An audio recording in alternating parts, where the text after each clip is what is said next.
entity and ensure the reintegration of the eastern region with the rest of the country. Well, for this conversation, we now turn to Kenneth Okonkwuo, a lawyer and politician. He will examine whether the purpose of fighting the civil war has been achieved 54 years after it ended. How truly united is Nigeria now? What are the headwinds against Nigeria's unity, and does the national rally its people towards a united country? Good to have you again on Arise News. Thanks for joining us on Newsday. Thank you very much for inviting me, and thanks the viewers for joining us. So let's start, with your thoughts on the comments made by General Yakubu Gowon that the Nigerian civil war was fought to keep the country together and that it was not really about defeating any part of the country. What do you make about this? What do you make over this? Well, first of all, we must understand that war in itself is a display of anarchy. When you talk about war, that is lawlessness at its peak. So when you say you are fighting war to keep Nigeria one, no. You fought the war as a manifestation of your incompetence in the management of the crisis that was then part of Nigerian history. And let me explain what I mean. Before independence, the colonial power, Britain, they kind of brainwashed the Nigerian people to maintain their ethnic cleavages, and they needed to make Nigerians live in that disunity so that they could continue their colonization against Nigeria. So they made the North, for instance, to believe that being educationally disadvantaged, they should not rush into independence because of the likelihood that they will be dominated by the more advanced southern Nigeria. And the North bought into that. And that was why we were delayed from 1954 to 1960. But the actual thing is that Britain just wanted more time to dominate Nigeria. So after independence, that mindset that the South is likely to dominate them remained. And the North was always at every slightest chance, reminding the South that we did not intend to be one country with you because we are suspecting your domination. But the 1966 military coup, pure military coup, has nothing to do with ethnicity or anything, even though people who organized it were predominantly from one ethnic group. But that reinforced the belief by the North that these people, we said it, they want to dominate us. And then they carried out a revenge coup in 1966 July, which was meant actually to separate from Nigeria, not to keep Nigeria one. But the Britain also reminded them that the resources are in the East. So if you leave Nigeria, we are going to support the East. So you better run now that you have acquired power to maintain Nigeria as one. And that made them to have a rethink. And by that time, a lot of Igbos, for instance, have been killed during the pogrom, during the massacre. So there was an entrenched suspicion between the ethnic groups. And this led them to go to Aburi for a conference, and they reached agreement. And it was still Gowon who came back and reneged on the agreement, which inevitably led to the bitter war. And after the war, Gowon declared again, no victor, no vanquished, and promised to reconcile, rehabilitate, and reconstruct the Southeast, which he failed again to do. So all the available opportunities for him to make Nigeria one and consolidate that unity, he was not able to do. But let us make one point clear, that after a while, when he himself was thrown away by some of those his colleagues, that was when maybe he recognized that what happened in 1966 was a military coup and not any ethnic coup, because he himself was thrown away by the same military people. I wonder which terminology we use to describe the ones who threw him away. But one thing is clear. After that, it looks as if he went into theology, had a rebirth, and he came back and genuinely went through our Southeast apologizing and asking for forgiveness for his role in the Civil War. And we know that though the Southeast has been marginalized and ill-treated in that war, which was not caused by them, we know that Gowon has tried to make certain types of penance. We should forgive each other because hostilities need not last forever.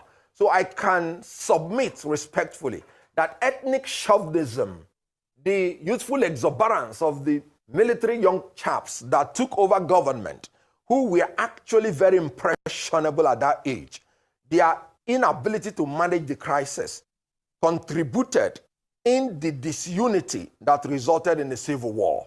We must learn to forget and to forgive so that we will move ahead as one united Nigeria. I remember what Ojukwu said when he came back from exile. He said, we had fought one civil war. We don't need to fight another one. That he is going to go to war to fight if Nigeria is ever threatened again. And I stand by that. Nigeria being the hope of the black man, Nigeria being the hope of Africa, Nigeria being blessed, and in our enlightened self-interest, the capabilities and blessings of Nigeria will be better harnessed if we come together, live together under one united Nigeria. Nigeria based on equity, unity, peace, and justice. Nigeria will achieve its aims. I support the opinion that we should move ahead now as one united Nigeria, and I'm willing to fight if Nigeria is threatened. Let me point out that presently in Nigeria, what is causing disunity is no longer ethnic chauvinism and religious fanaticism. It is now the incompetence and corruption of the leaders of Nigeria that have inflicted hunger, hardship, degradation, deprivation on the citizens, making them too poor. And when you are poor, even to adhere to theology is very difficult because there's no reception to theology when a man is hungry. An angry man is a hungry man. A hungry man is an angry man and is easily irritated no matter what. So the threats to our unity today is poverty, which is orchestrated by the incompetence and corruption of the ruling class. World Bank report just gave a report that more than 129 million Nigerians are poor. And fuel price is now 1,200 naira per liter, unsustainable. And naira has been depreciated to the point that you have 1,700 and something naira per dollar. And you can see electricity. In 1 week, we have celebrated more than 3 national grid collapse.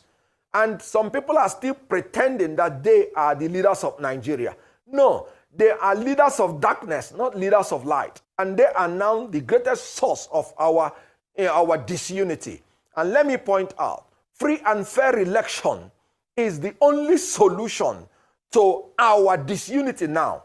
Because if we have the ability to choose our leaders in a free, fair, credible, verifiable, periodic election, then we will say that our will be imposed on the leadership of Nigeria, and they will give us the dividends of democracy.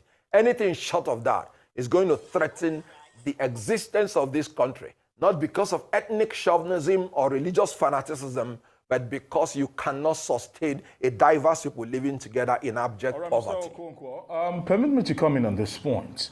And I like your oratory prowess when articulating what Nigeria should be as a unified entity. But if that is the case, why is it that Mr. Peter Obi, the presidential candidate of the Labour Party, someone you know very well, is being almost forced to explain his congratulatory message to General Gowon? Because the likes of Simon Ekpa and several others are saying because he's desperate for power, he's beginning to cower. Some are saying that he's desperate to become president, so he's now going soft and he's trying to belong. Hence, he's doing what he's doing, and he's trying to explain the reason why. That's to show that probably we do not see ourselves as one. Well, let me say that all the protests, all the agitations you're seeing Nigerian over, like I said, they are results of manifestation of marginalization, manifestation of injustice, manifestation of poverty. And it is everywhere in Nigeria. You just have the Yoruba nation agitators who submitted letter to the Prime Minister of Britain that they want a separate country. You can see that Boko Haram is route. What I want to find out from you is why is yes. Mr. Obi's statement of congratulations to General Gowon hitting up the polity is the big question. If we see ourselves as one Nigeria. Peter Obi congratulated Yakubu Gowon. I am privileged to join other Nigerians of goodwill to celebrate a highly respected leader and former head of state, General Yakubu Gowon, on his 90th birthday anniversary. In a time of hate, you stood for love. At a time of strife, you stood for peace. At a time of division, you stood for unity. Your life of service to our great nation, Nigeria, stands as one of sacrifice, leadership, and unity. Your steadfast commitment to preserving the peace and sovereignty of Nigeria during a challenging period in our history will forever be remembered and revered. Your exemplary leadership and statesmanship remain an inspiration to younger and many generations of Nigerians. As we celebrate this milestone, I pray that God continues to grant you good health, wisdom, and the grace of true fruitfulness. May your legacy continue to guide us as we strive to build a more united, prosperous, and just Nigeria. Happy 90th birthday, Sir. Poe, from Peter Obi.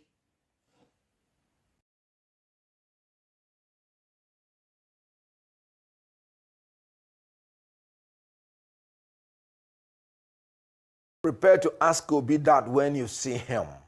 I've always said that it is good for a leader to always think before he talks. In other words, before you make a statement, it must be a statement you have thought through, and you should be able to stand by it. You should not be, a fair weather kind of leader that when they push you this side, you will explain. When they push you this side, you will explain. You should be able to articulate your view at any point and stand by it. However, like I said, no human being is infallible. He does not need to explain if he is sure what he's saying, that he believes in it. But if he needed to explain and he explained, then you should hold him responsible for his own actions and for his own words. Let me tell you something. I believe in unity of Nigeria. I believe General Gowon made a whole lot of mistakes, because he himself prevaricated on a lot of things that would have prevented the war, even when they were by his own initiation. And so, when you say Peter Obi made a statement, and then he's clarifying, there's nothing wrong in clarification. However, there is a need to always be sensitive, and then be sure of the statement you want to make, so that you don't begin to want to pander on all sides. I've always said, it is good to stand on one side, and then whatever consequences it is, then you take it. I don't have anything against anybody saying anything. It's a free word, freedom of expression, but you should be able to stand by your word. I don't think it has anything to do with the unity of Nigeria, because what Nigerians are looking out for now, like I said, is competent leaders of capacity. So if he expressed his opinion and withdrew it or modified it, that is his right to do, and he's entitled to it. Now, Mr. Okonkwuo, you said earlier, that... Okay, lovely Biafrans, good morning from my side, good afternoon, and good evening once again. Today, the title is Living in Bondage. That film, this man, Andy Okeke, acted that time we were young. Living in Bondage, you see the title, opens the eyes of indigenous Nigerians, especially the Igbo people. When he acted that movie, Living in Bondage, remember from there, this morning ritual, you see our PM spoke about yesterday, they are the people that introduced that word, morning ritual. That's when this morning ritual begin to escalate. There has been a time when PM says that the kind of films these people acted will be banned in Nigeria because they use their movie, all this their home movie, to sell a dirty image against the Igbo people and the Biafran people. That time was when Kanayo spoke something against the movement of this government. Then PM says, listen, the people like Kanayo, most of his movie will be bound in Biafran land. I don't know if many people heard when this thing happened. And again, you will see the message of Kanayo, where he is explaining ezigbo mmadụ and nnukwu mmadụ. Yesterday, PM answered him. I don't know if everybody understands when PM answered him. PM said that everybody you see in this movement today are the good people fighting against those people that call themselves Okemmadu. Now, we have built the background of this program. So, Diana Gundi, I greet you. Everybody here, I greet you. Then, it is very far sad indeed that some people are still thinking high of themselves. That is the truth. Let's continue. I want to be bringing your messages out here and keep our spirit this morning. We keep the spirit very, very intact. You know. Now, Biafrans, really, we want to analyze Peter Obi statement with the images, but because of a lot of things we have at hand, it is not giving us enough time to modify the program we want to do with the images. But let us go to the message of Peter Obi again. Peter Obi congratulated Yakubu Gowon. I am privileged to join other Nigerians of goodwill to celebrate a highly respected leader and former head of state, General Yakubu Gowon. He is highly, let us bring it where we will not make no single mistake. We will bring it where we will not make. Then, Peter Obi says that he is privileged to join other Nigerians of goodwill to celebrate a highly respected leader and the former head of state, Yakubu Gowon, on his 90th birthday anniversary.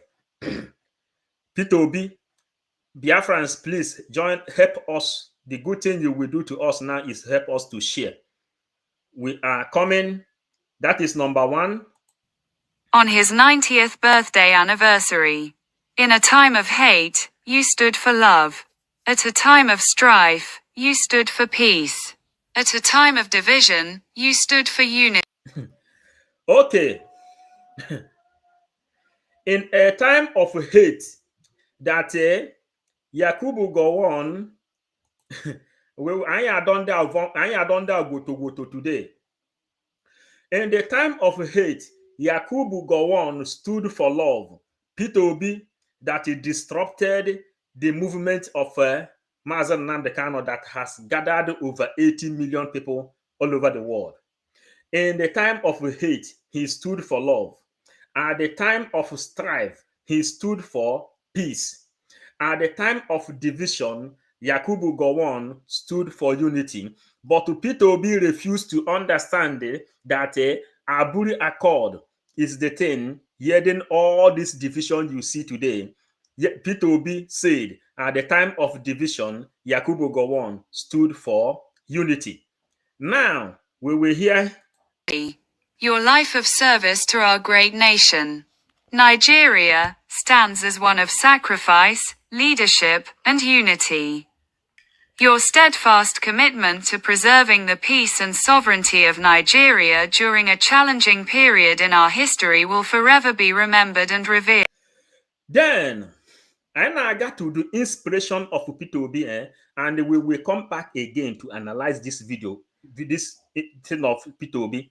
Peter Obi is the worst thing, the worst human being ever existed in Igbo land.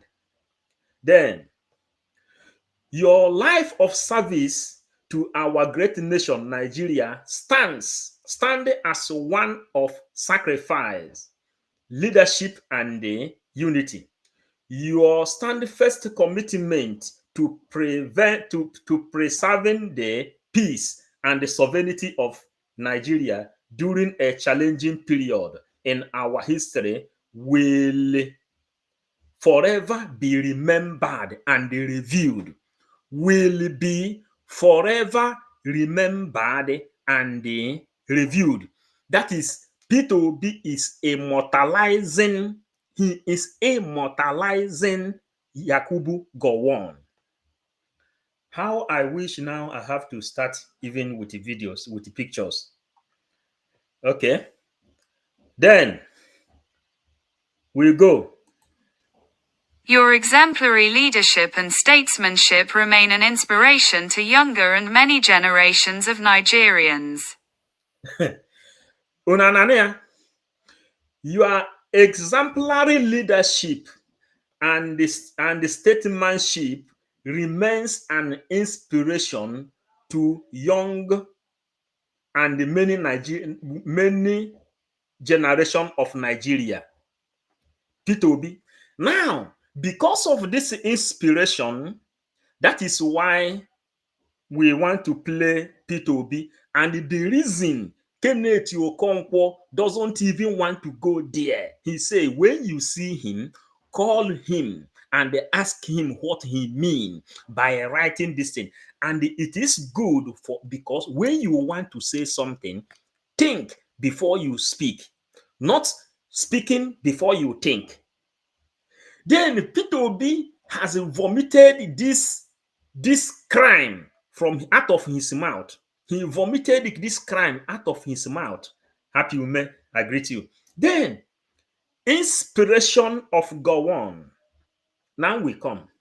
The inspiration of Gowon, according to Peter Obi, was Peter Obi gained the inspiration from Gowon when he was the governor of Anambra State.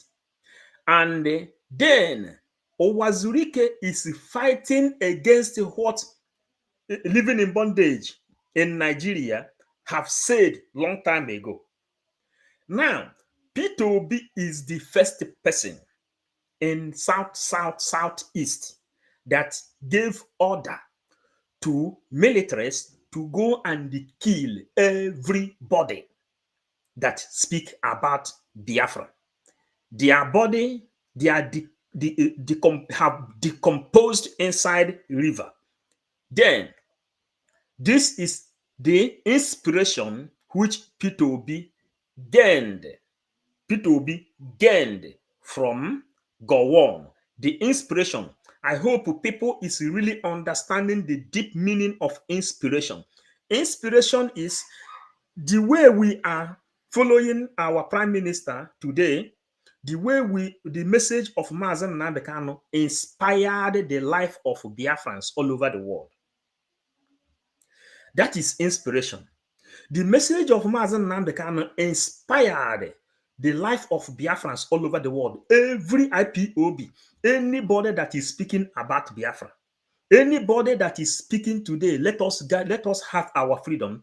The message of Mazen Nnamdi Kanu then inspired such person, which the message of Mazen Nnamdi Kanu also inspired the Biafran Prime Minister today, which is the Honorable Prime Minister of Biafra, Mazi Simon Ekpa. The message of Mazen Nnamdi Kanu inspired our Prime Minister of today. The message of Mazen Nnamdi Kanu inspired all the people you see in the government of Biafra, home and abroad. The message of Mazen Nnamdi Kanu inspired them. That is inspiration. Then, inspiration of Gowon inspired Peter Obi, that made Peter Obi to be the first person to take his own brothers and they slaughtered them, throw their body inside Izu River.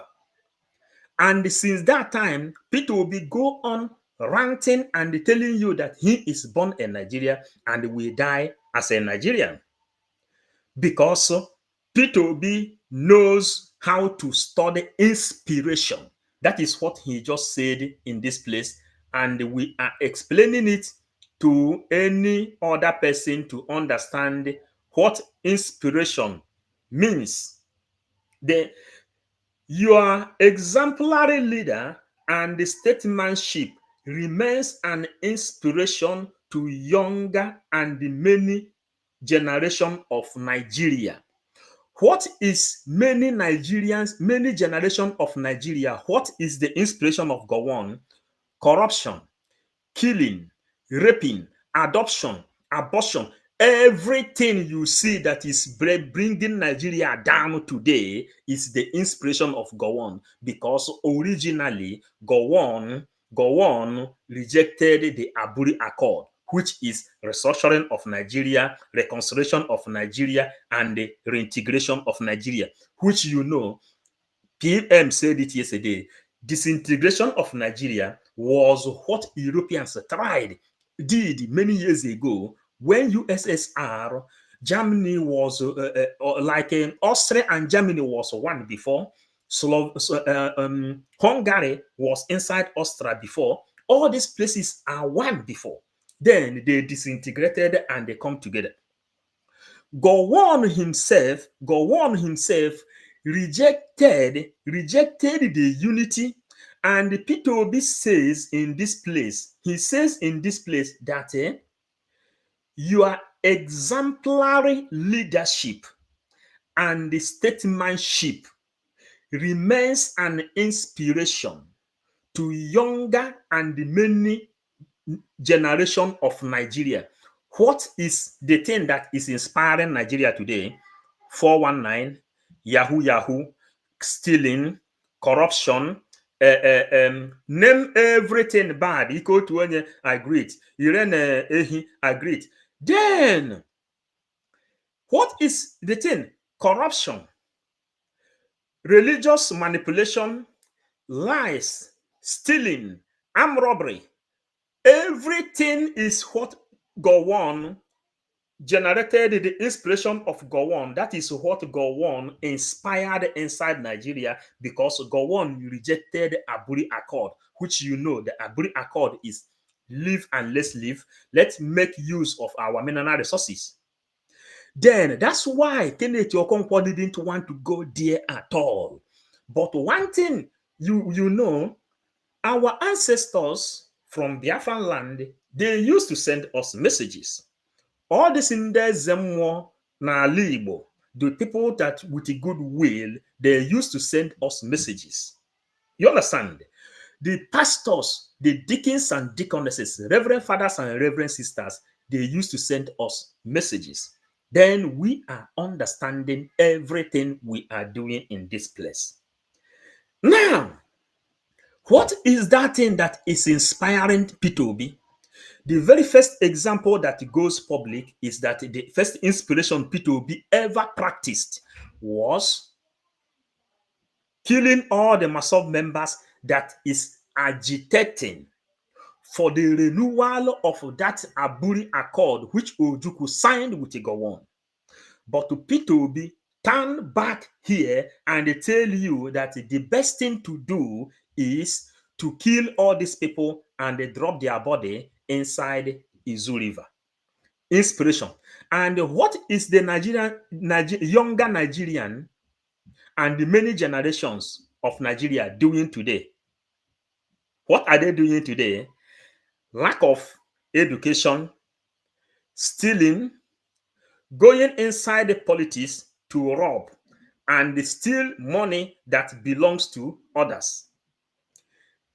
Are you all getting it now? Please, I want to read comment now. Let us really know how many people that is getting what is inspiration. What is the thing that is inspiring Nigerian youth? Peter Obi says in this place. Today. Peter Obi says in this place, your Gowon exemplary leadership. Exemplary leadership. When Ojukwu said, if you agree onto reintegration, rehabilitation, and reunity, then we can be together. Gowon refused. Britain called them. You will hear when Kenneth Okonkwuo said it in this place. Sometime Okike, Chukwukike Abiyama wrote in the Bible, he said, follow their words, but don't follow the way of their life.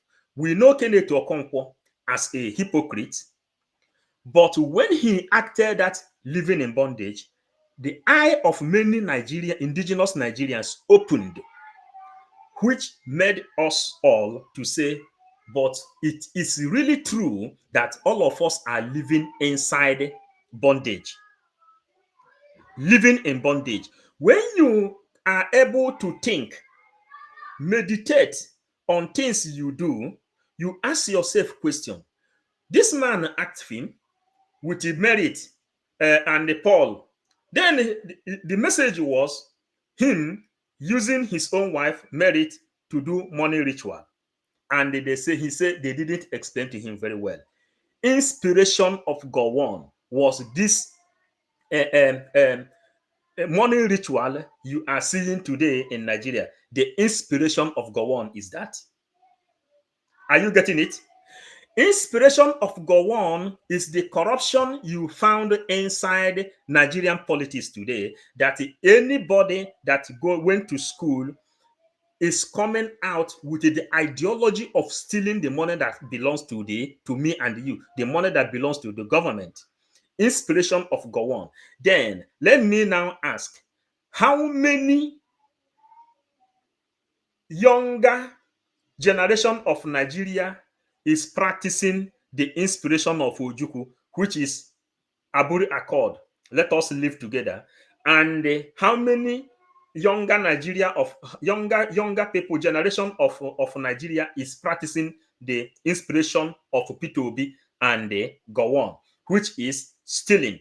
Peter Obi stole all the money belonging to Anambra State and they dump it in a bank in London. He said that somebody with the same inspiration, that somebody advised him to do so.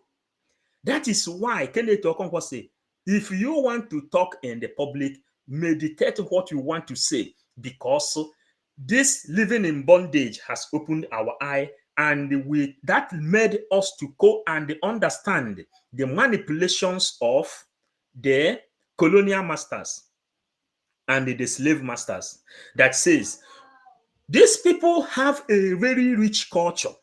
They have a very rich culture and they have mighty tradition. Their culture and the tradition already told them that killing one another is a sin. They know it's a sin. Their culture and the tradition already told them that stealing is a sin. Their culture and the tradition already told them that you must respect your father and your mother so that your days will be long. Their culture and their tradition has already told them everything they need to know. But when you are going there, use this book. Tell them, obey your father and your mother for your own days to be long, because they have already captured the brain of our fathers.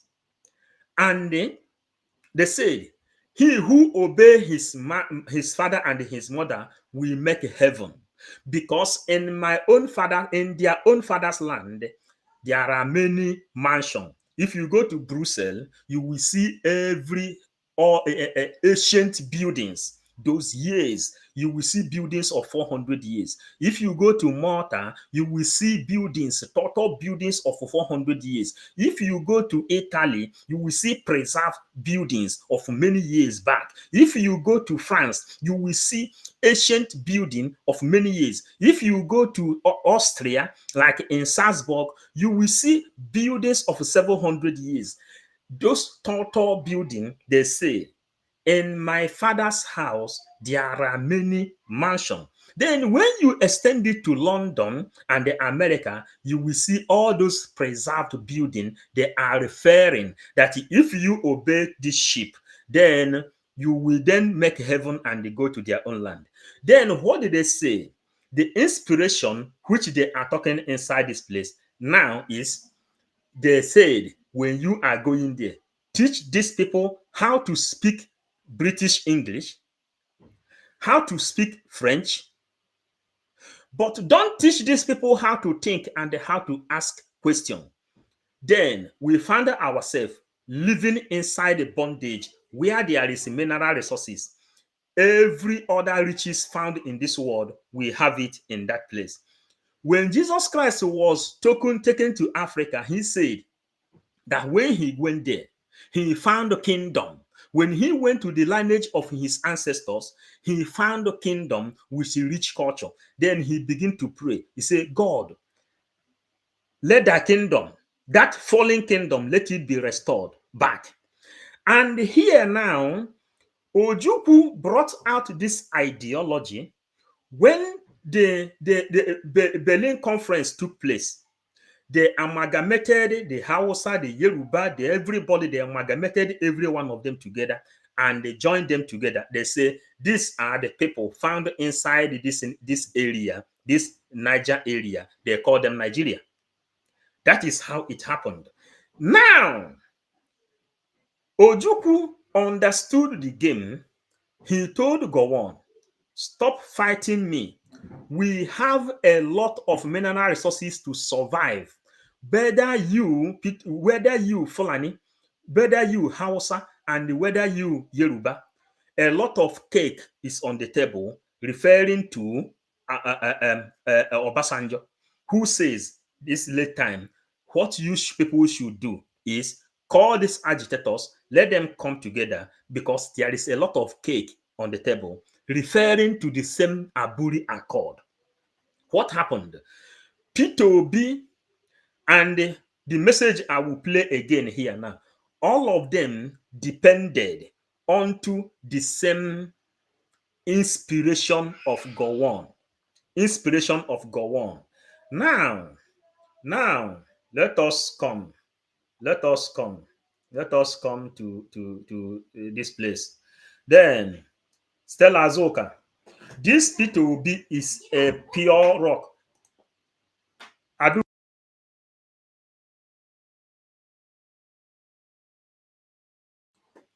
Then we are coming, Obes, Stella, we are coming. Hey, Flora Kubilo, thank you for joining. Then we are coming. We will bring all the message up, and our spirit is high. Later, we will come here again. Then let us see what inspiration of Peter Obi and the Gowon did in Nigeria, did in the life of our people. Gowon is the overall master of problem in the Southeast, not only Southeast, Sonny, Okomen, not only in the Southeast, my brother. Gowon is the origin of all the problem found inside geographical area called Nigeria. Gowon is the problem. Who rejected the Aburi Accord? It was Gowon, and his inspiration is what Peter Obi is practicing. And Peter Obi said, your exemplary life means rejecting Aburi Accord, rejecting restructuring of Nigeria, rejecting everything that will give people life, and check the life of people of Nigeria. They behave like a zombie. Look at it now. Your exemplary life, leadership, and statesmanship remain an inspiration. Is there any other person that will debunk this message? How is the life of Nigerians? Go all over the world. Go all over the world. Go to Malaysia. Go to Indonesia. Go everywhere. You will see our people inside prison. They are the people that filled inside prison. Exemplary life, the exemplary leadership and the statesmanship remains an inspiration,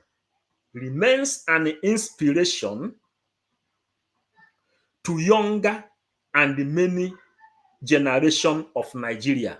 Corruption and every other atrocities people are committing all over the world that brought bad name and the bad image to everybody that is a Nigerian. If you are handling this green passport, you are the lowest citizen in this world. People that travel knows what we are talking about. This is the inspiration of Gowon, which Peter Obi is imitating. Now,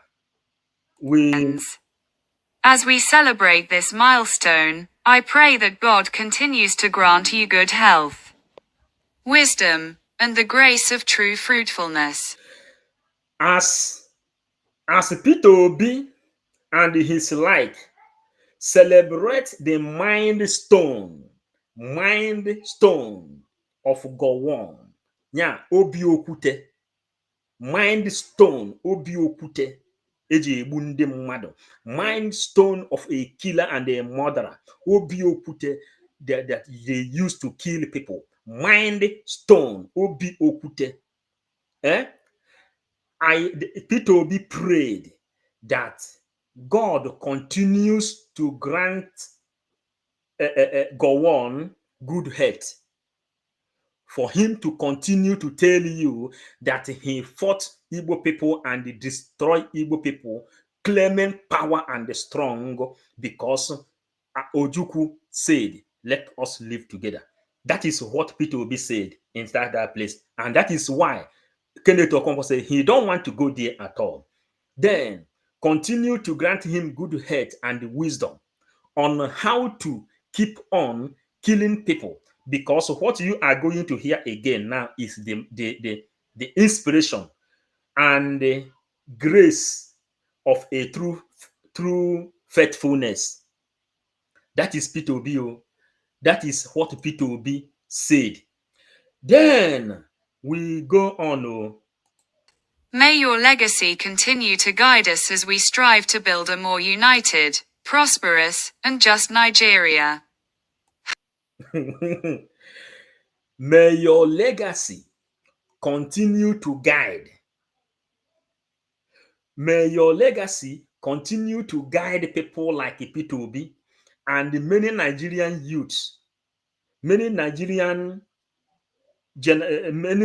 generation. The legacy of Gowon, Biafrans. This is 555 Vision, Biafra Gospel, and the Bible. We come here to preach Biafran Gospel, and this is what you found inside Biafran Gospel. Then he said, quote unquote, to Peter Obi, the legacy of Gowon, to continue to inspire the many generation of Nigeria. Legacy of Gowon, guide, to continue to guide us as we strive, as they strive to build a more united, corrupt Nigeria.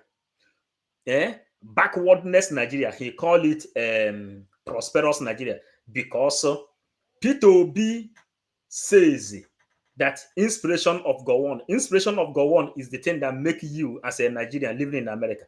Inspiration of Gowon is the thing that made you living in Canada.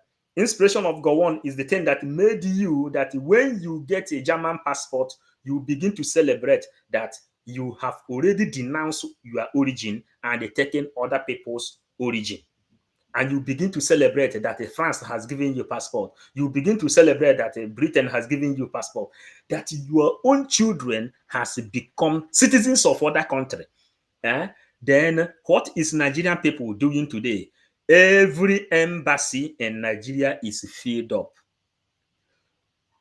Appointment of leaving the country where Peter Obi is inspiring Nigerians is filled up. Go to embassies in Nigeria. Everywhere, everybody want to go out of the same place where Peter Obi says that go on, that the inspiration of go on is the thing guiding them.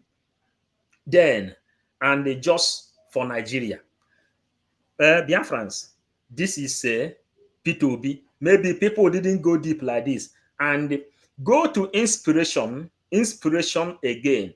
This inspiration of Mazen Nnamdi Kanu is what we are using. Imagine, that is what we are using to be preaching what we are preaching today. The pastors you see, many of them got inspiration from one pastor and the another, from inside the Bible and the another, from one thing that happened to them or things they hear. That's why you do what you do. A lot of people, the people that is opening their Facebook page, YouTube page, and everything, many of them call us here. They say, man, I like your inspiration. That is why they start their own. We are telling you to go and build up your own inspiration to inspire others, to enable, and for you to be able to pass this message of liberation of Biafra, which Mazen Nnamdi Kanu inspired every one of us, including our Prime Minister, Simon Ekpa. The message of Mazen Nnamdi Kanu, the day our Simon Ekpa went to Germany to eat yam, the inspiration of Mazen Nnamdi Kanu that already captured the mind of many went to and meet Ekwere Mmadụ. They beat Ekwere Mmadụ and they tear his cloth. Then Simon Ekpa was the leader of the president of Finland then, who come to represent. Now he came and he said that why should you people first sight, why should you people beat an elderly man, a respected man? You should come and apologize. Mazen Nnamdi Kanu, you should come and apologize. I will look for the video in my next program. I will make biography of Simon Ekpa, or his origin. Then, after he made the statement, we made messages from this place. We send messages. We say, before you condemn Mazen Nnamdi Kanu, go and listen to his inspirational messages. Are you getting it now? Then, the Prime Minister, that is why we eat concrete to be following him. He is someone that listens. He said, people attacked him. He said, man, what is happening? What is happening? Why is people attacking me? We said, go and listen to the message of Mazen Nnamdi Kanu before you come and attack him. Then he returned. He went and listened to the message of Mazen Nnamdi Kanu. The inspiration of Mazen Nnamdi Kanu inspired him.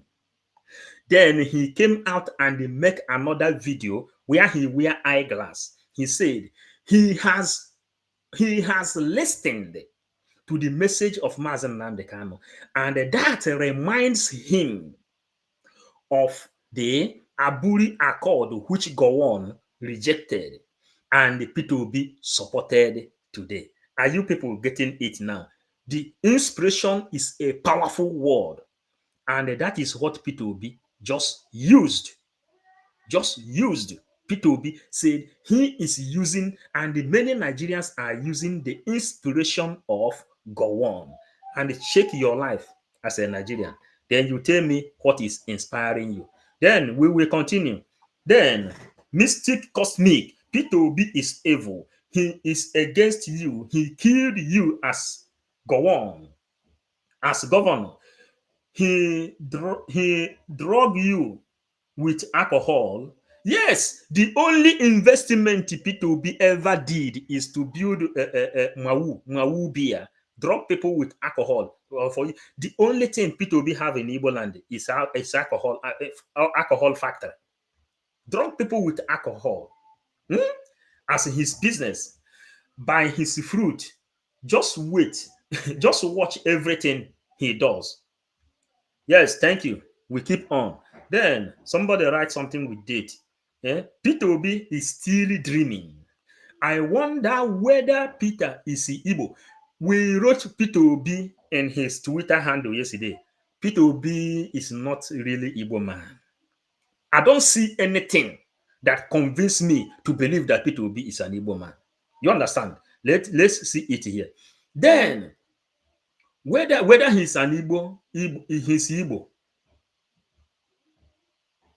and forgot 1967 to 1970, let him continue to fool himself. Who said this? Ernest, thank you for their message. Then, we continue. We continue. The factors dividing Nigeria is not ethnic or religious affiliated, but you said corruption and bad leadership. Yep. However, some analysts, believe politicians usually use the divide and rule tactic. They use ethnicity, they use religion, to divide Nigerians in order to win election, like we witnessed in 2023. So how can Nigerians, as a people, how can the electorate rise above this very common gimmick? Very good. Now, let me first of all agree with you that part of the incompetence of these leaders is having no policies to use to convince the people. They resort to such primordial sentiments. And that's why I'm saying that it is no longer part of our problem. Why am I saying that? The present president threw up all the ethnic cards, a Miloko, and I don't know how to speak all this, so let me not speak the one that will nail me here. But I always hear of Yoruba Ronu, I don't even know what it means. However, after doing all those things, he lost his state. After saying Muslim ticket, he did not even impress anybody. He still had the least votes as in relative to the opposition. So they exploit that tendency, but Nigerians have outgrown that. They win by rigging. They win by electoral violence, manipulation, and corruption. They don't win anymore by ethnic sentiments and religious fanaticism. That's what I'm saying. That the problem we have now is that their corruption of not being able to organize free and fair election, abuse of public power for private gain. It is no longer ethnic. I mean, you can't go to the north and tell a northerner now that you're a Muslim and he should vote for you because you're a Muslim. After what he is suffering now under a Muslim ticket, you can't go to anybody in the south, in the southwest, and say, vote for me because I'm from southwest. That is where the Abing power came. So I agree with you that some of these leaders, because they don't have anything, any policy to show to the people, they try to exploit such primordial sentiments. But they are fading away, even as these incompetent and corrupt leaders are fading away out of the hemisphere of Nigeria. Nigerians must rise in the interest of a united Nigeria, for the sake of the black man, for the sake of Africa, and for the sake of all of us, knowing that our diversity is our strength, knowing that united we stand, knowing that we will achieve economy of scale if we are together. This is where they come. But we are warming up, Biafrans. We are warming up, waiting for mandate to be given to us to deal with people like this, people who speak from their both mouth. But let me still continue with my headline. Living in bondage opens the eyes, the mind, the memory of every indigenous Nigeria. When you refer yourself as an indigen of Nigeria, that is when you begin to ask yourself question. The indigens of Nigeria is stocked inside the agenda of Usman Dan Fodio. That's why everybody begin to live inside bondage, inside Nigeria. Until you break that camel back, then you can be able to come out. All these people who is telling you Nigeria has never been good, not for once. These people are born inside corruption. There is something we used to hear from catechism book. Njoy kerowa, borakoro njoy metere na aru Adam. Let me tell you, all the corruption you are suffering today as a Nigerian is a heritage sin you get from Nigeria until you get baptized with the name called Biafra. That is when you will be saved. That is why all these people that is opening their mouth inside this place, We know them already because the inspiration of Mazen Nnamdi Kanu has inspired our brain that he said, go back to book, because a black man value his stomach more than his own life. That is why you see DOS, you see Uchechi Kanu, where you see that Mazen Nnamdi Kanu, the lawyers, everybody is crying, telling you that since the last appearance of Mazen Nnamdi Kanu in the court, when he said that he doesn't trust Binta Nyako, Binta Nyako should quit, nobody have set his eyes on him, whether alive or dead. What do you see the wife of Mazen Nnamdi Kanu doing?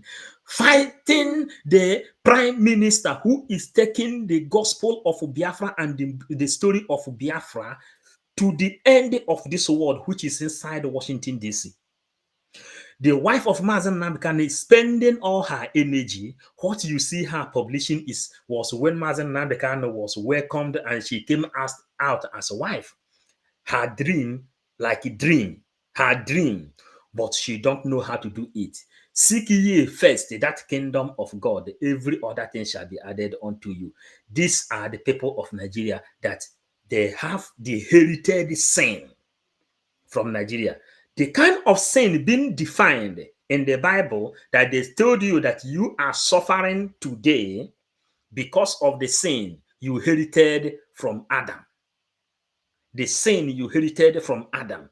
The way you are suffering is just the Aburi Accord, amalgamation of Nigeria. That is the reason you are suffering today. Until you get baptized with the name Biafra, you call yourself a Biafran, you can be able to come out. We are lecturing this man called himself Kenneth Okonkwuo, but Andy Okeke living inside bondage. He said that Polo did not explain well to him. We are explaining well to him today. You understand? And also explaining to every Biafrans that cares to know. Unless you are still under the bondage of Usman Dan Fodio, the ideology of Usman Dan Fodio. Then we continue. Sonny, thank you. Then what this man is saying, let us mobilize again. Let me give you an example. If this country is divided into 6, what it means is that each of those 6 must have their own army, air force, navy, police, differently. Meaning it will cost us 6 times to govern Nigeria what is costing us now once. Do you think the British, they are not wise when they amalgamated the South and the North? They did not tell us that the reason is so that they will achieve lesser cost of governance. And it has nothing to do with trying to make us to live together. We should take advantage of that. Now, Flora Akubilo wrote something that is the thing, one of the inspiration we are having. Kenneth Okonkwuo, with all his polished English, Biafran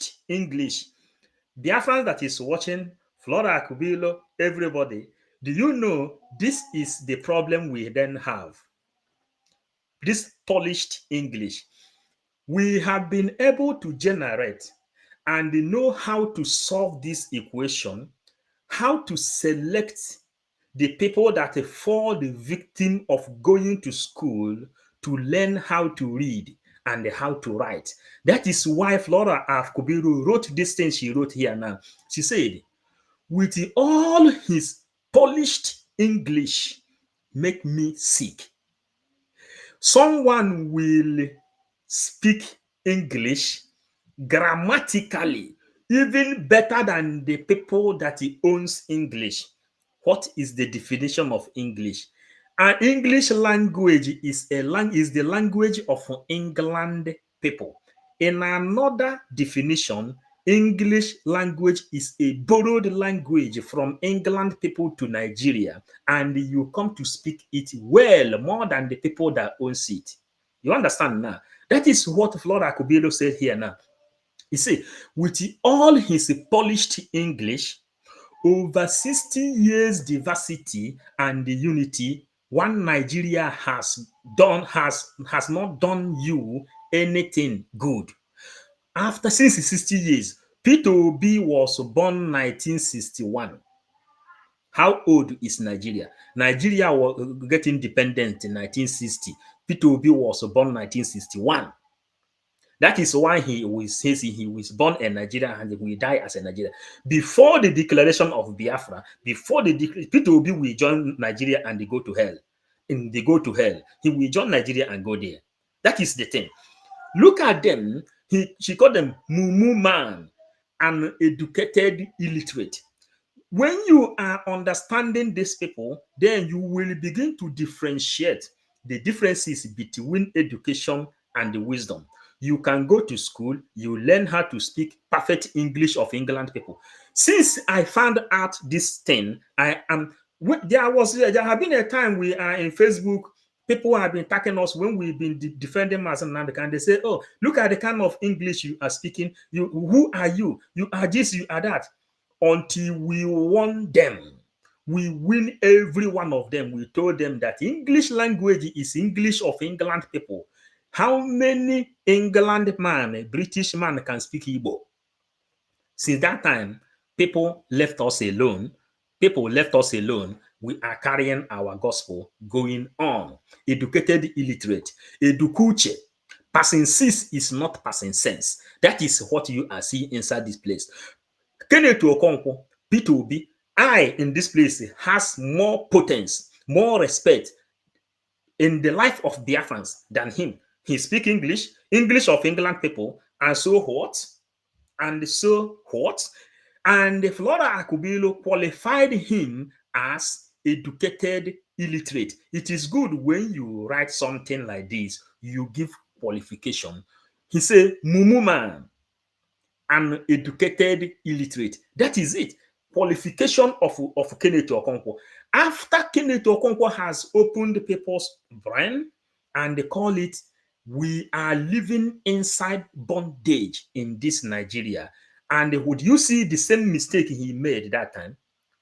Instead of fighting on how to get it well, what did he do? He went and he killed his wife to make money. Is it not the same thing he is doing today? By their fruits, we shall know them. Sorry, I meant Andy Okeke. Whatever, Kenneth Okonkwuo is Andy Okeke, Flora Kubilo, Emmanuel. Yes, with all his polished English, he is still talking bunch. Then we continue. Oluchi, thank you. Kenneth is a man with less brain. Thank you for this. A man with less brain and oversized mouth. Oversized mouth. Then we continue. Patient, thank you. Then Flora, amen. Then Peter Obi will join Nigeria and die when Biafra is declared. That is why Flora Akubido say amen here. Then we continue. Keep it on. Keep crying, yeah, for one Nigeria. Then Diana Agundiba. Kenneth Okonkwuo is an hypocrite. He's careless about the killing of his people in Biafran land. All he wants is Nigeria because he's a coward and a comedian. Hey, Flora, Diana Agundiba. Comedian. This comedian you use in this place now, yeah, wasted generation he is. Wasted generation he is. A comedian. Now you come to this comedian now. Did you see any reasonable film, any reasonable movie that come out of Nigeria? When Genevieve Nnaji acted half of Yellow Sun, or what is she act? Who knows about the film? Then she took it to Oscar Award. They told Genevieve Nnaji that that film, Pete Edochie was inside that film. What is the name of that film? Somebody should remind me that name. The name of that film. Genevieve Nnaji was in that film. She presented that film in the Oscar Award. They told her that the film has no culture and a tradition. For this reason, I can remember somebody who knows this and should correct me, who should remind me. Genevieve Nnaji, do you know why she don't talk? Genevieve Nnaji said that she has acquired a lot of wealth in Nigeria. And for that reason, she don't want anything that will happen to Nigeria. If anything happened to Nigeria, that she will lose all her riches. And Diana Agondeba says, a comedian, all these people you see acting movie in Nigeria, tell me one reasonable thing any of them has acted. Things Fall Apart, acted by Peter Obi, was a book written by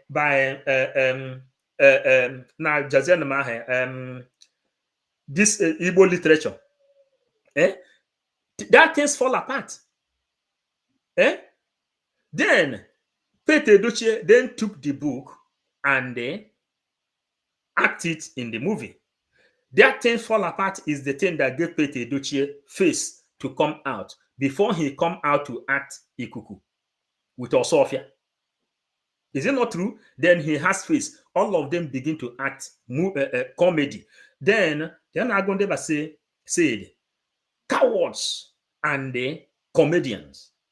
None of them has acted anything that will promote our culture and our heritage, our tradition. None of them. They cannot stand on it. That is why if you are coming here now to generate what Flora Kubiro said and Diana said in this place, you will join the two together, then you will get the answer that they are comedians. Check in Nigeria what Peter Obi said. Peter Obi says many Nigerian youth, many Nigerian generation coming.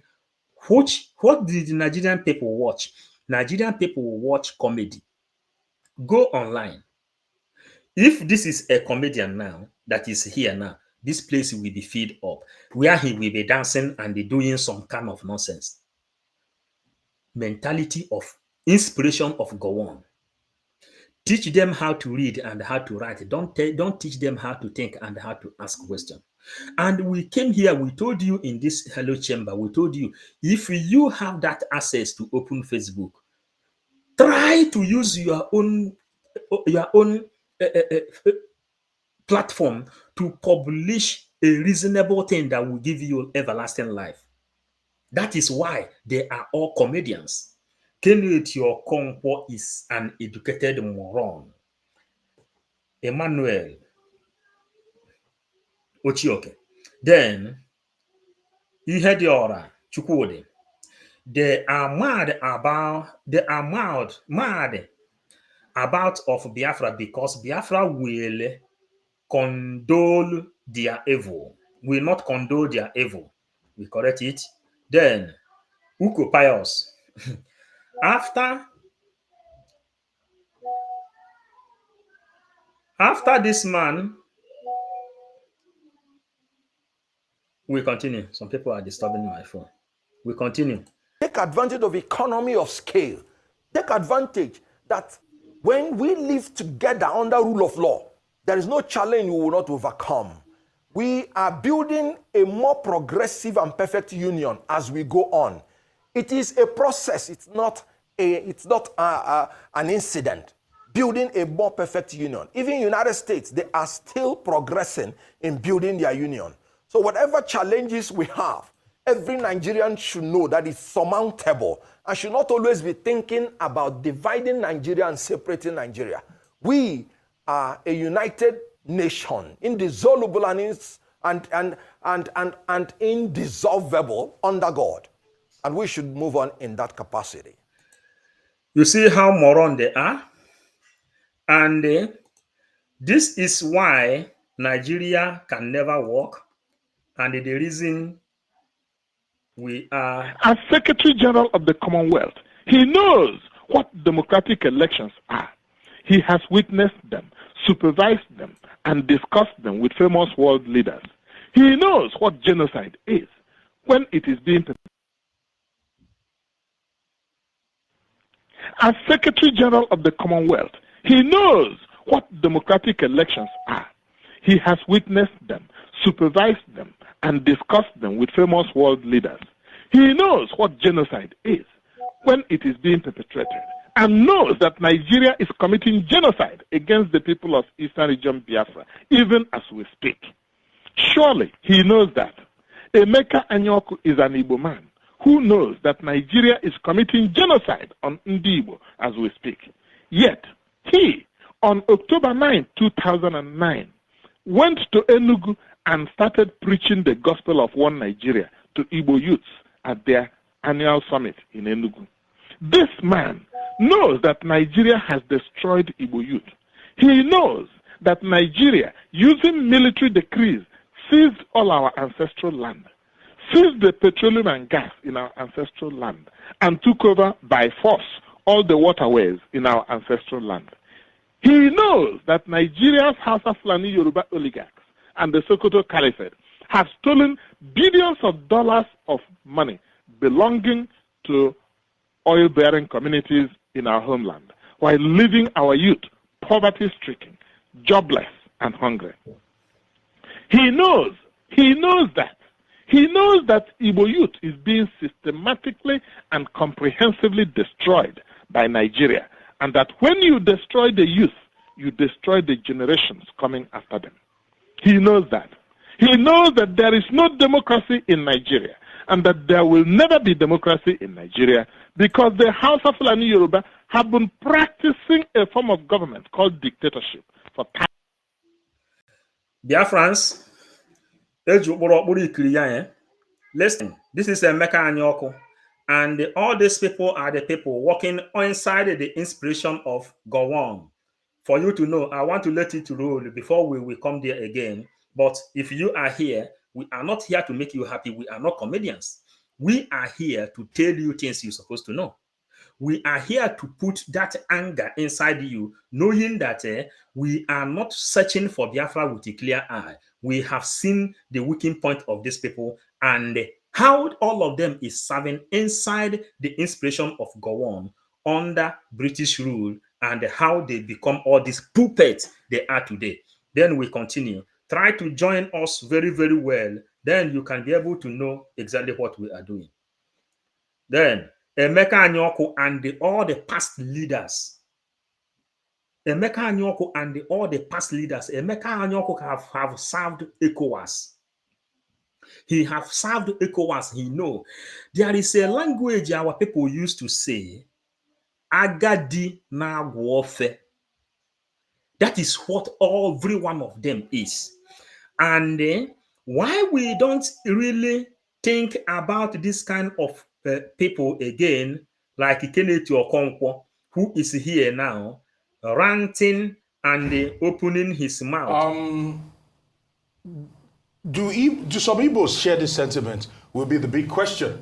Because for those who went through the war and those who were told about the war, maybe the Generation X might not be able to relate. But when you talk to every Igbo trader in Nigeria, maybe in Lagos, for example, and you talk to probably upwardly mobile Igbo men in their 50s, their 60s, they do not share the sentiment because hence we have people that are sympathetic to the causes of Nnamdi Kanu, apologies for the likes of Simon Ekpa. They still have a lot of cult following. Talk to us about this, because when you speak like this, you seem to almost ignore the fact that when you look to your left, you look to your right, there are people that still believe that they have been wronged and that one day, they will still go to utopia. Good. Please, I hope everybody is following, understanding the question. And the reason I place this message here now, we will play it again.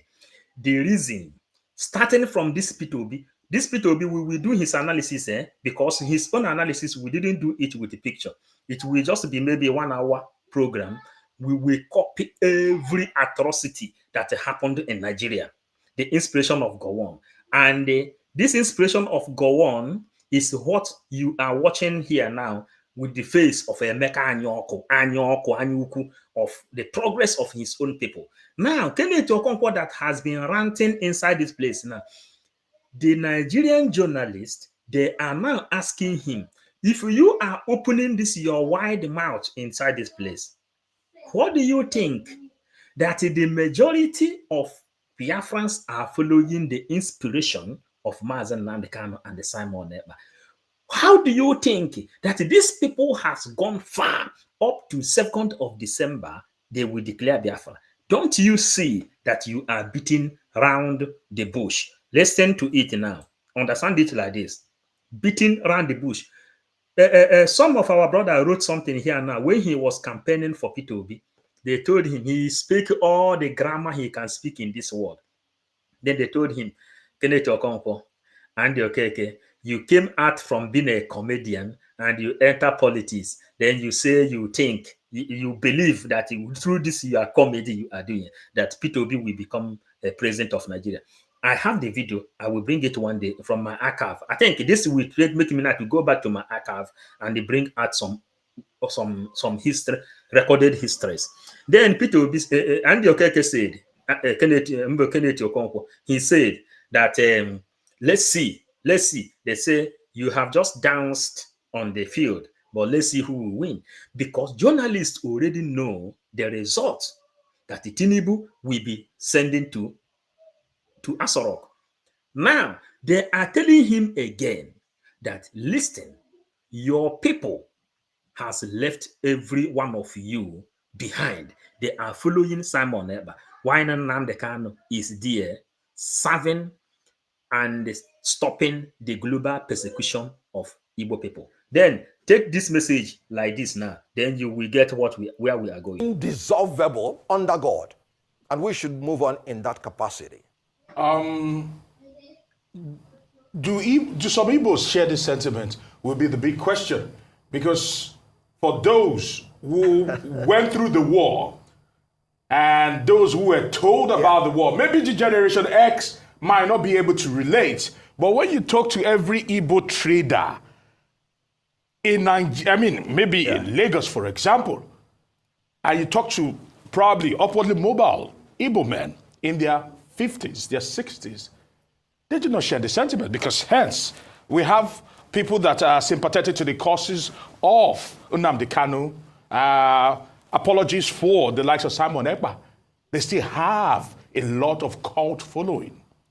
Talk to us about this, because when you speak like this, you seem to almost ignore the fact that when you look to your left, you look to your right, there are people that still believe that they have been wronged, and that one day, they will still go to utopia. Do you hear the question very, very well? You hear the question very, very well, and listen to what he is going to answer. They say, do not, but the fact is there, speaking loud. There we go. Good. Now, first of all, I am a Nigerian from Igbo extraction, and I'm very proud of that. You just said we are traders. Yes, we are traders and we are travelers.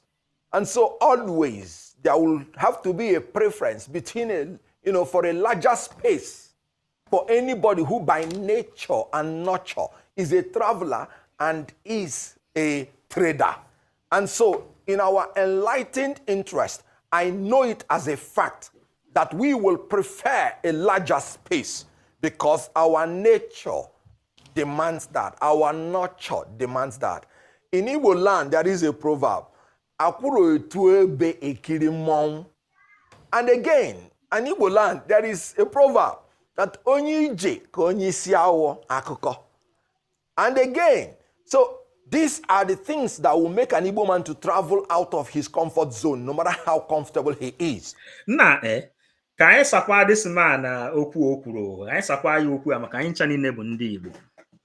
Kenneth Okonkwuo sị na onye njenje ka onye isi awụ amamihe.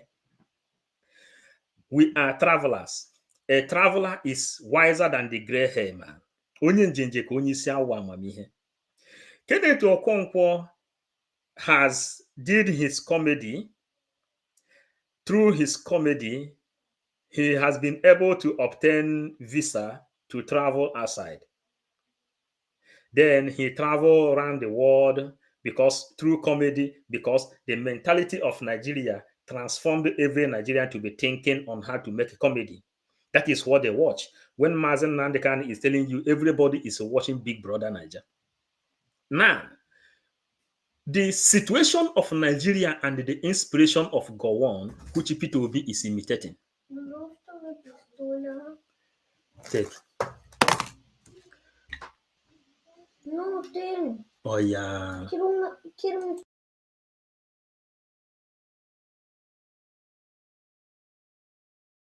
And having that nature, I am telling you, Dr. Nnamdi Azikiwe preferred a united Nigeria.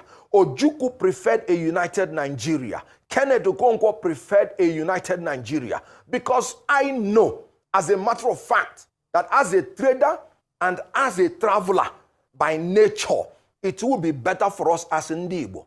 Ndi Igbo are agents of development, and they go about carrying development to anywhere they go to. I recall what Buba Mawa said when we were in a presidential campaign. Buba Mawa stood on a pulpit and said the only true Nigerians who believe in Nigeria, they are Ndi Igbo, because everywhere you will see them. And when you see them, they build their homes there and they live there and develop there. It was quite unfortunate that before 1966, our quest for developing anywhere we stay was manipulated and misconstrued to be a quest for domination. I am happy it's no longer in the minds of Nigerians to think in that pattern and in that formula. Because I remember one old man from Kanu. He said during the June 12th, when the Igbos left north, he couldn't find a part, I think Yakasai, he couldn't find one spare part he needed to repair his car. And he said, let's face it, we need each other. In this country, we need each other, especially in the Igbo, who are the agents of development.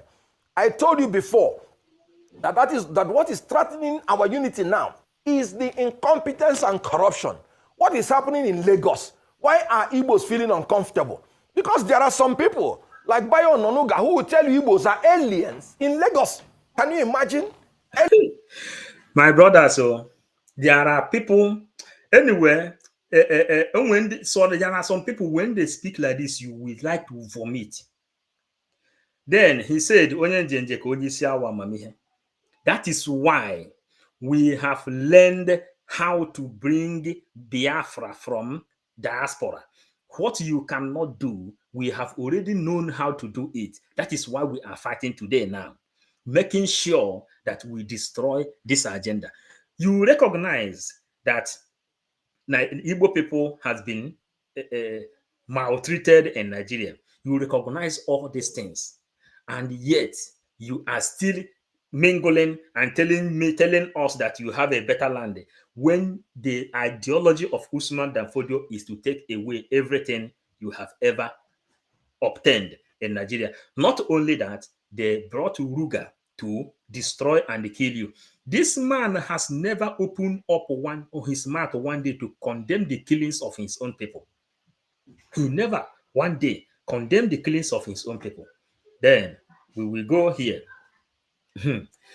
Chris Biafran song. Tell that Ano called himself Kenneth to close his mouth for mentioning Ojukwu, for that nonsense he is saying. Kenneth Okonkwuo, we know you watch our program, Diana Gondiba. Some of these foolish and stupid people that don't know where they are right from the left hand, calling themselves politicians in Biafran land, will run to exile after 2nd of December. That is pure and pure. Happy Ume. Nigeria will definitely happen to this living in bondage. Okay. Unity beggar. After 64 years, you refuse to have sense. Yeah? Useless man. Complete. We know you watch our program. We know. We are sending it back to you. Our eyes is on the rising sun. Our eyes is there where you people are talking rubbish. Godwin, Ezekiel, this man is completely animal, complete living in bondage. He completely live inside the bondage. No, I'm not coming. Okay. Chima Irechukwu. Oh, Chima Irechukwu. Ndewo. I salute you. I salute you, my honorable. Divine Precious, my sister. Ndewo. Then, he say, host. Then, Chima Irechukwu. I'm just, yes. We are here now. 1 hour, 25 minutes. Maxwell. Kenneth Okonkwuo is just gallivanting himself. Himself for leadership in the near future. That is what he is doing. But 2nd of December, that is why every one of them is coming. We see them before they see us. Then Chimere Chukwu, God bless you for your good work. Thank you. Then we have to go to, then let's see, Mystic.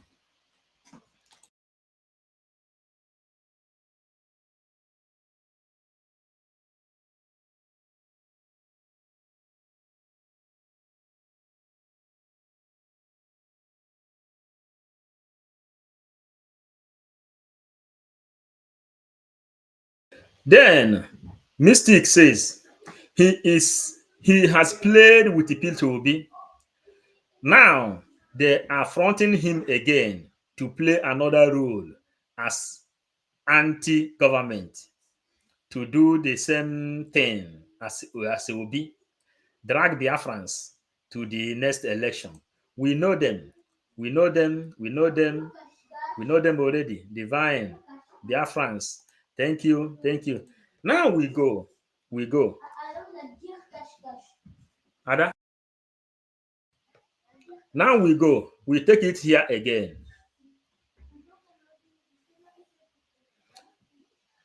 The ideology of all the people that has ruled is reviewed and exposed in this place.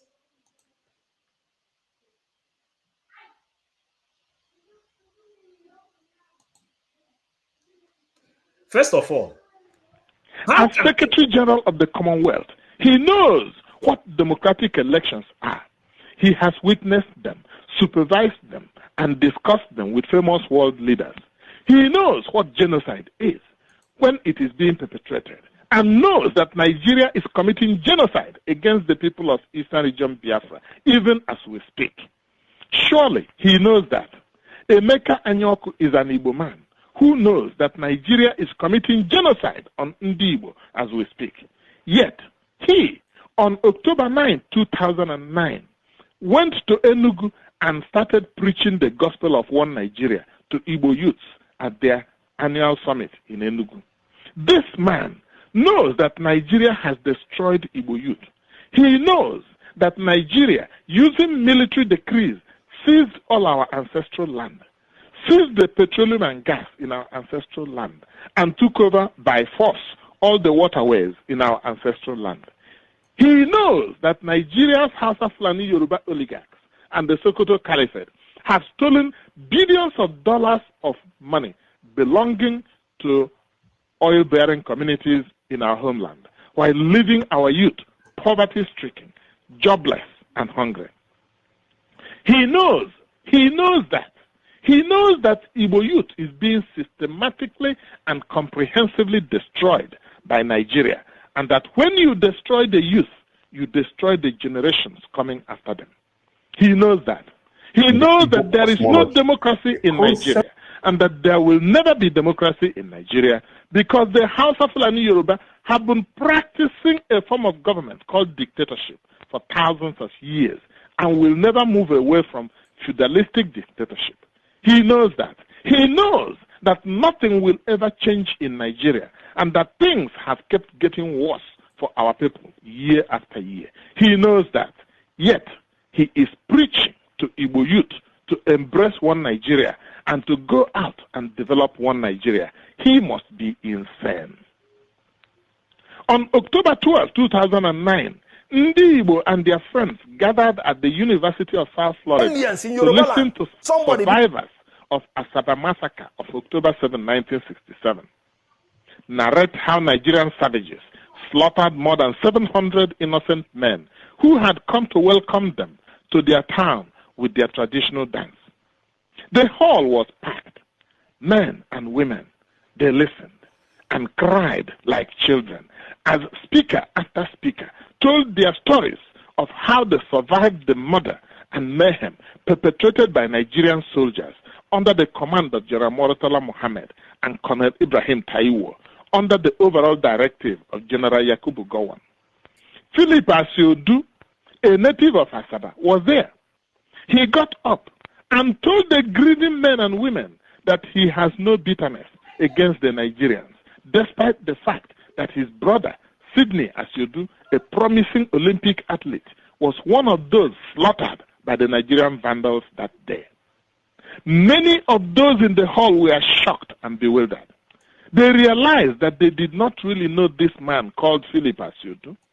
Philip Asiodu was one of the permanent secretaries in Lagos that advised Gowon to refuse to implement the Aburi Agreement he and others made with Ojukwu at Aburi, Ghana. If Gowon had implemented that agreement, there would never have been a Biafra-Nigeria war, and the Asaba massacre would never have happened. When Philip Asiodu was informed in Lagos that Murtala Mohammed had murdered his innocent brother and hundreds of other prominent citizens of Asaba in cold blood, what did he do? Did he ask why? No. Did he protest? No. Did he quit his job in protest? No. Did he try to avenge his brother's death? No. So, what did he do? He just went on sitting in his cozy office in Lagos and being Yakubu Gowon's permanent secretary. In 1969, Yakubu Gowon and his Hausa Fulani Yoruba oligarchs issued a military decree confiscating the petroleum and gas in the ancestral land belonging to Igbo, Ibibio, Efik, Ijo, Ishekiri, Ishan, Isoko, and Urobo communities in the Eastern region. What did Philip Asiodu, who was permanent secretary in the Ministry of Industry then, do? What did he say to Gowon? Nothing. He just went on making more and more money with the blood of his brother and that of his relatives. The House of Fulani Yoruba oligarchs and the Sokoto Caliphate rewarded him with more posts. He became permanent secretary, Ministry of Mines and Power, chairman, Nigerian National Oil Corporation, chairman, NEPA, permanent secretary, Ministry of Petroleum and Energy, chairman, MedLife Limited. You see the news. This is the leaders of the people that call themselves leaders, and the things that cause the war. And why do we bring the Kanayo out from this place?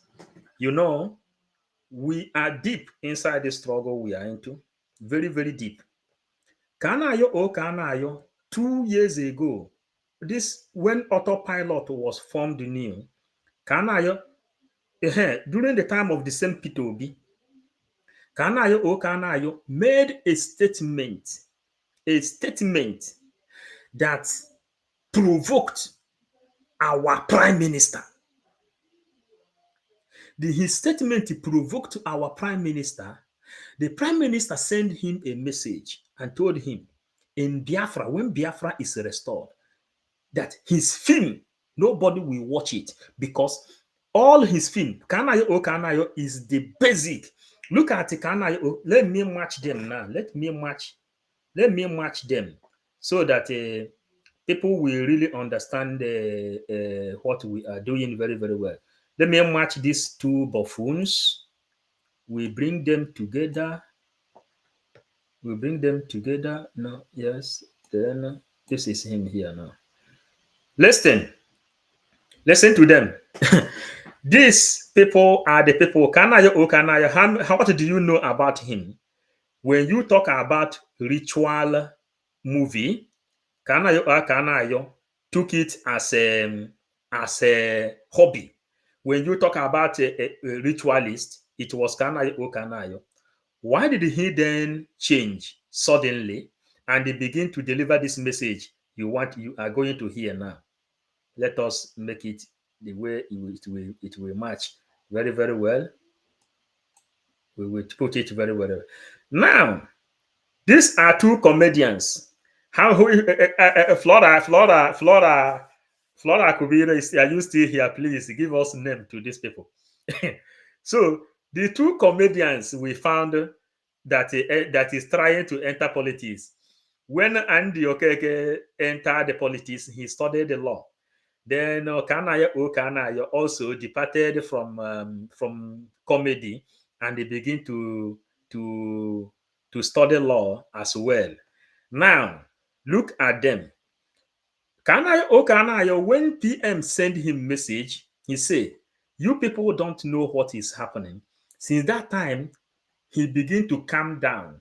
You will hear his message, then you will hear the message of his co-comedian. Now, then yesterday, if you follow PM on the Twitter space yesterday, when he said that we are the good people that nobody knows about. We are the good people, and you know the good guy, which is been the famous language in this world.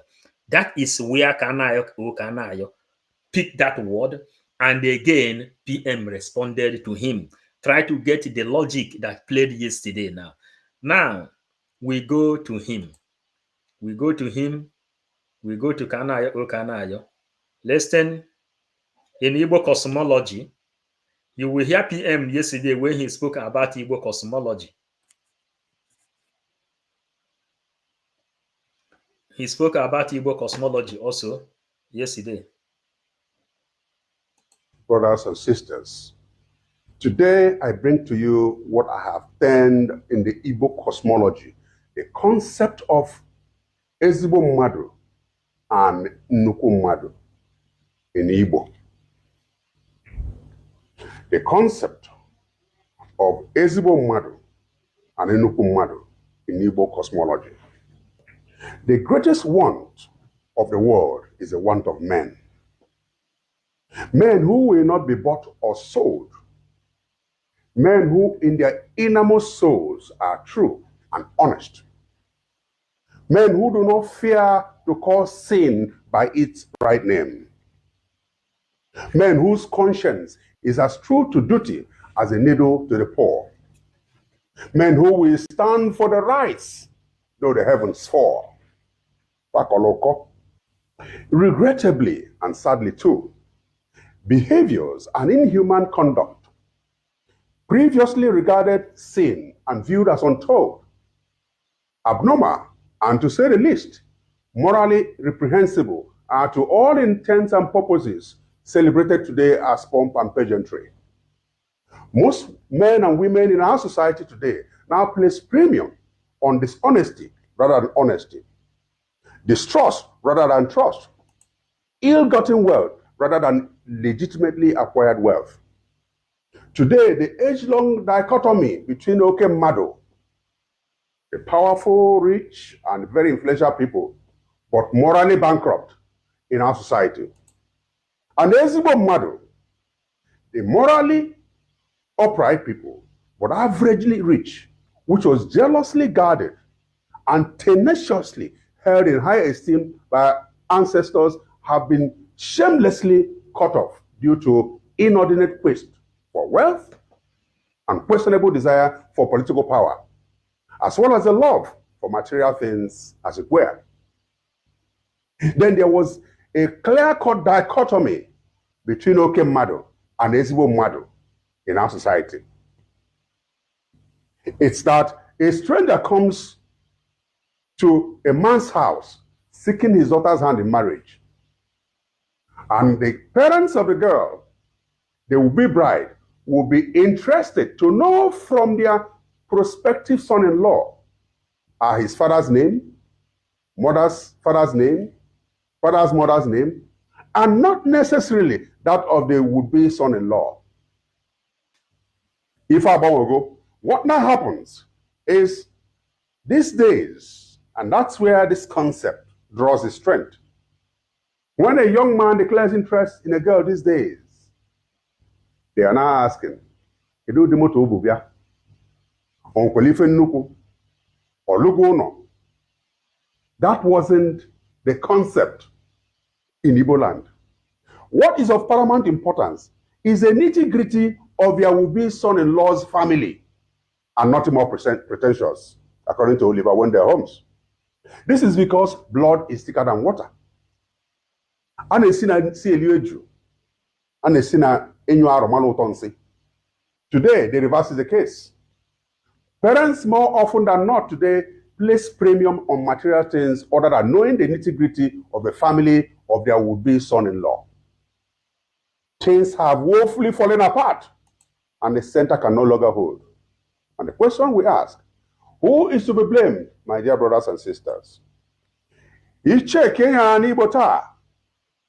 If I was carrying bo okemmado. Those who will go to Abuja, they have the demands of Ndibo in hand. They will get there.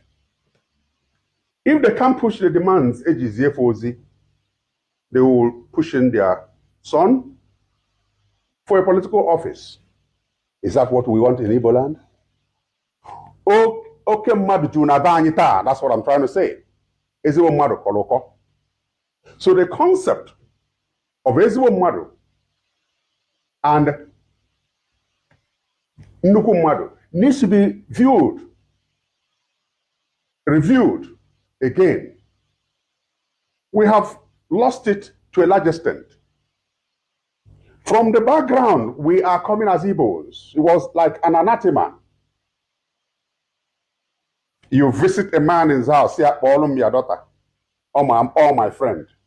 The man will, maybe out of economic situation or circumstance or whatever, walk in and say, "Agata, so this concept of Okemmadu is what breeds this. Many men of this background are dying suddenly because of Oriko. Many men are sending their children to do what is untold. So please, my brothers and sisters, in Azafia and Alaba, in Azuni Dumota, in Azuna Aba, in Azuna Onicha, in Azafia, let's review the concept of Okemmadu na Nnukwu Mmadụ na Igbo. Ife juru na baita bụ Okemmadu. Ezigbo mmadụ kọrọ ụkọ. Ana m ajụ gị, bụ Okemmadu na Igbo, ịbụ nnukwu mmadụ. Ịbụ obodo adịghị mma na ya community. Ịbụ ihe ndị Mbaise na-akpọ emeta obi ala mmiri. Ịbụ ndị ewu hapụta asị hapụ Maazị Nnamdi Kanu ekwe mana ha ruo Abuja ha akpawe ha ọzọ. Ịbụ Okemmadu. Anyị achọghị gị n'ala Igbo. Anyị ga-emela na Okemmadu ka be anyị wee dị mma. Ana m arịọ ndị ọchịchị nọ na South East, ndị gọvanọ anyị, ka unu gbasie mbọ ike ihe ọbụla unu ga-eme, maka na, like he said, to whom much is given, much is expected. One day ọbụla anyị na-anọ sit at home, ọdọkụ mma na be anyị, ọ na ndị Igbo enweghịzi onye ndị ezigbo mmadụ nwere ike ikpe oku si ha ka anyị meela na ihe a na economically is affecting us. Biko, ọ bụrụkwasa ndị ji ego na-abụ ndị isi. But this concept is what we need to reappraise. And ma jụkwa gị again, ebe ọ bụla ị nọ na-azụ afịa, ma asa Nigeria ma within Nigeria bụ onye Igbo, ana m asụ nke a na Igbo. Ịbụ nnukwu mmadụ, ịbụ oke mmadụ, ịbụ ezigbo mmadụ. Ọ ka alụ gị mma, ịbụ ezigbo mmadụ, ka na Igbo wee dị mma. Ekene m unu.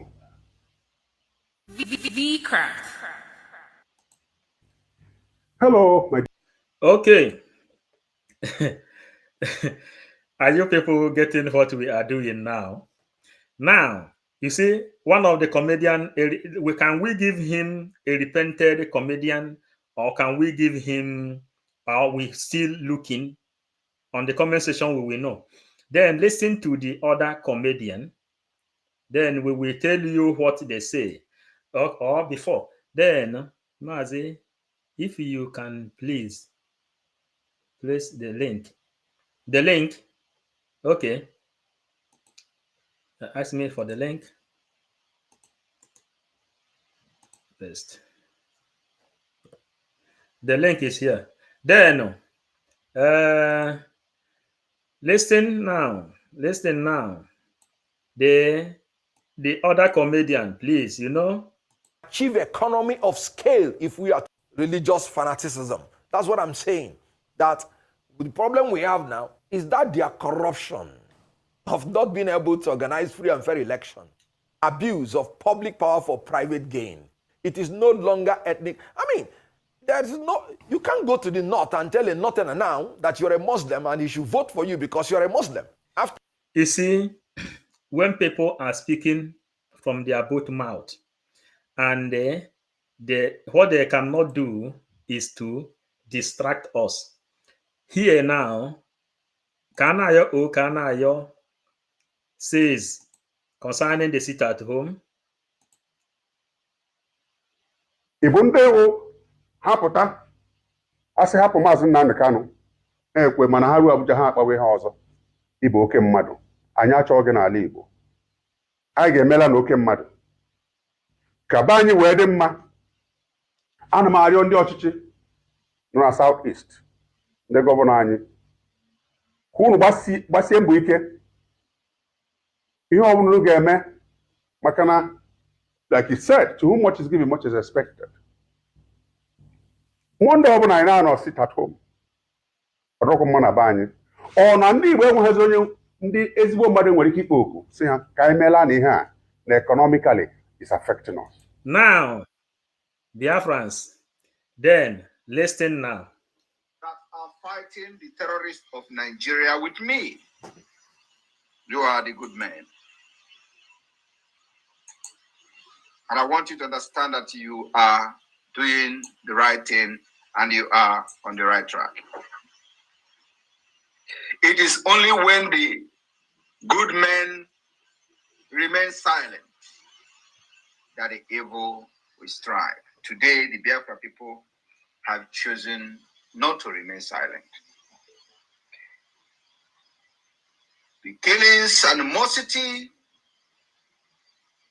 that the Biafra people have witnessed for many decades.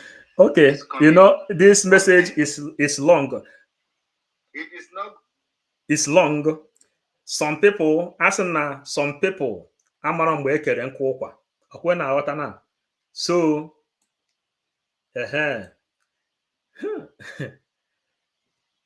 my sister, welcome. Are you here? So, listen now. Are you here? Speak, please. Let me know if you are here. So, you hear when PM answered, you hear when PM answered, Kanayo, oh Kanayo. Everything is happening in this place. That's what we are telling you.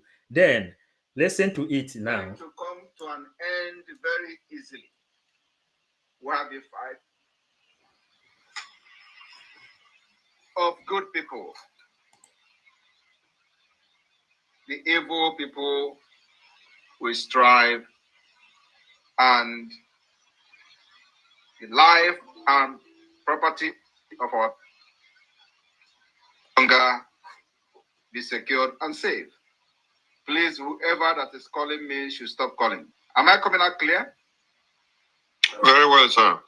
Thank you very much. My fellow Biafrans, as we dream for peace, remember that for us to achieve our aim of having... Chidinma, I didn't see you, eh? You didn't talk. Come back, please. In our land, the good men must be ready to commit great violence upon evil men. Now, you hear it, you hear the message. maybe you don't, maybe many people didn't get the message like this. That was the response. When PM sent the message before 2 years ago to Kanayo Kanayo, since that time he packed well and they begin to observe. They told you, if you don't know how to fight for Biafra, stay away and allow the people who know how to do it to come. Then he has come. I'm having issue. Okay. But I see you here, Divine Precious. I see you here. The only thing you need to do is to speak. Open your mic, then you speak, then we can know. You can from there talk to Biafrans through audio as well. Then you see the response. That was what PM responded yesterday. I hope Kanayo made this message 3 days ago. Then PM responded yesterday. You understand? For you to know that our information is bearing mighty fruit. For you to know. That's why Kanayo, whether I have not read here now if he has repented or if he still wants Nigeria. Many people don't want to speak openly because they are living inside the inspiration of Gowon. These are the differences. They are living inside the inspirations of Gowon, which is they will manipulate them and they will kill them. Okay, Chidema, are you here? Yes, Hello. Mazi. Good evening, sir. Okay, Or good good evening. afternoon. Good evening. Yeah. I'm The whole world. I'm here. Should I continue, or when you finish what you have in mind now? No. Continue. Voice out to Biafrans. The whole world is listening to you. Please. All right. Greetings.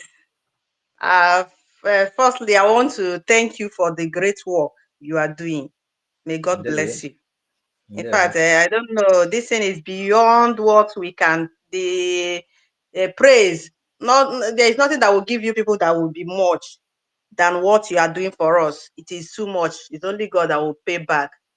Greetings to my fellow Biafrans. As I came late to PM's speech yesterday, I didn't get his speech well, but according to the one I saw here now, the one you are treating now, something came to my mind, and that's why I want to come in to address it. You know, this recently something happened with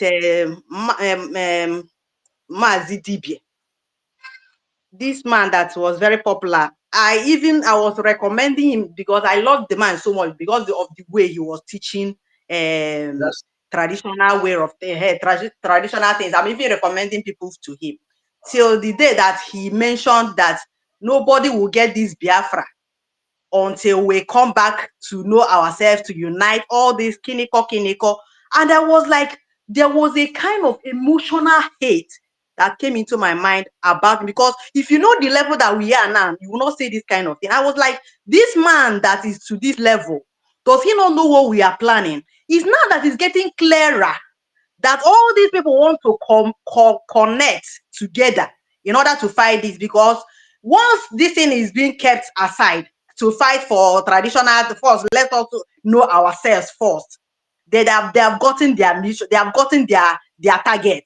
That is this last one, and this one will be the heaviest among it, because it seems that all of them have connected in order to say that what they want now is to unity first before Biafra, without knowing the level that our PM have reached now.